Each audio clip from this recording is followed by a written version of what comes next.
What's good, guys? So today we're gonna check out what I believe is the best lap steel plugin out there. Let's get into it. So hopefully, as you heard in that last song, that is the lap steel sound we're gonna dive into today. This isn't a sponsored video. I'm just a real big fan of this plugin and I wanted to show it off. Also, shout outs to Jack Duxbury because he showed me this plugin and ever since then I've fallen in love. I picked it up towards the start of this year. Fortunately, they still had a sale going on, so I got it at a nice price. But other than that, it's not super expensive, so it's well worth checking out. It's a bit of a niche sound, but if you've ever tried doing the lap steely kind of sound using one of these, I've actually done a video explaining how I tend to use this in certain songs, but when you want to get a really clean lap steel sound, it can be quite difficult. You also need to have a guitar that's relatively set up for it, which mine is not. But hopefully this will be a nice alternative that you can use if you're ever looking for that kind of sound. So the plugin we're going to be checking out today is this. It's called Ink Steel by Ink Audio. They make a couple other plugins, but this one to me is the one that stood out the most. I'm actually going to get my headphones on for this. I've tried a couple other versions of lap steel plugins. One that stood out in particular is Swing by Project Sam. They have quite a nice lap steel phrases section and then like an individual lap steel sound that you can use. But what I really liked about this in particular is the fact that you can get all of those really lovely lap steel bends using the pitch wheel, which gives you loads of control on how you want to go about playing this thing.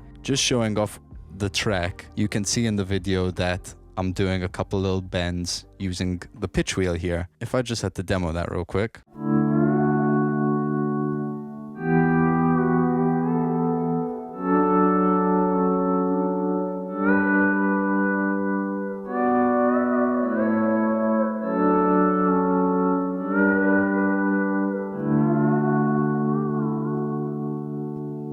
Really lush.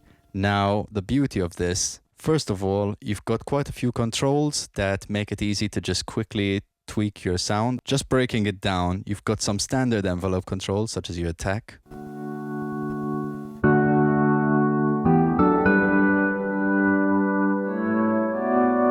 release, or to have a really snappy. You've got a little stereo module to make it quite mono, quite stereo. You probably have to listen on headphones or speakers to truly hear what's going on there. And then lastly, a couple of effects. So you've got some overdrive, tremolo, delay, and reverb, and you can just click on these to turn them off and on. By default, you usually have the delay and the reverb on. And this is just an amount slider. Nothing too crazy going on there, but I really love the addition of the tremolo and the overdrive. So the tremolo, you get your depth and your rate, top one being your rate and the bottom one being your depth.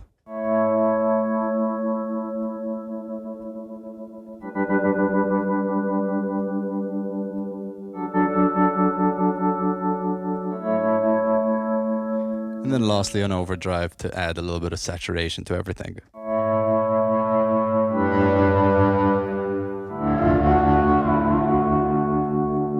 Crank that.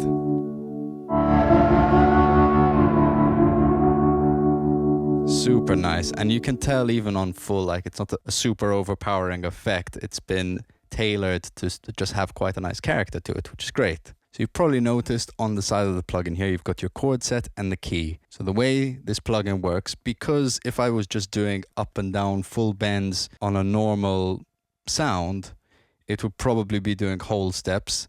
Whereas this is actually tailored to the key that I'm playing in. And so instead of kind of playing the scale of whatever key I'm playing, it's always in C. And then I pick the key over here. So if I was in E,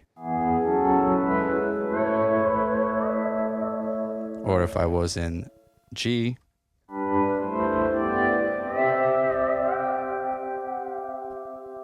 right? So it makes kind of transferring this to any song pretty easy. You just need to know more or less the chord numbers, if it's the first root or the fifth or whatever, but you could probably figure that out just by playing along and figuring out the notes. As you can see here on the keyboard, you've got some red notes and some orange notes, right? Those basically dictate your mode. So in this case, we've got a couple of chord sets, and those will be your orange notes, and those go up to 8. Each of these is a slightly different variation of how the chord is going to bend. So in this case, on number 4, or on number 2, or if I go to say 7,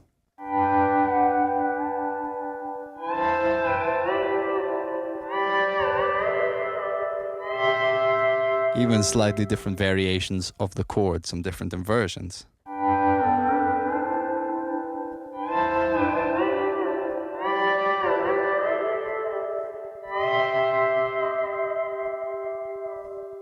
Lovely. And then the red notes at the beginning just being some single note bends, and you can see we've actually got access to a lot more notes here, and that starts on second up, second down.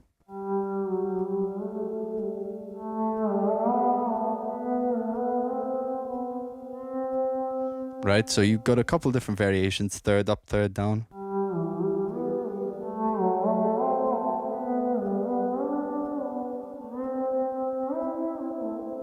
Third up, second down.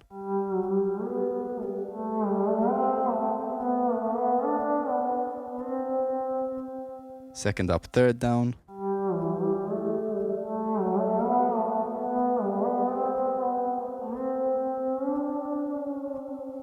And then we're back into the chord sets.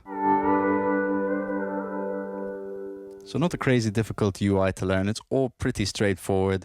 And at the end of the day, it just sounds quite high quality. This was the thing that attracted me to it, was the ease of use. I wanted to get those lovely note bends and, you know, keeping everything in key. And it's nice that they've also included a couple of effects that are tailored quite nicely to the plugin in the first place.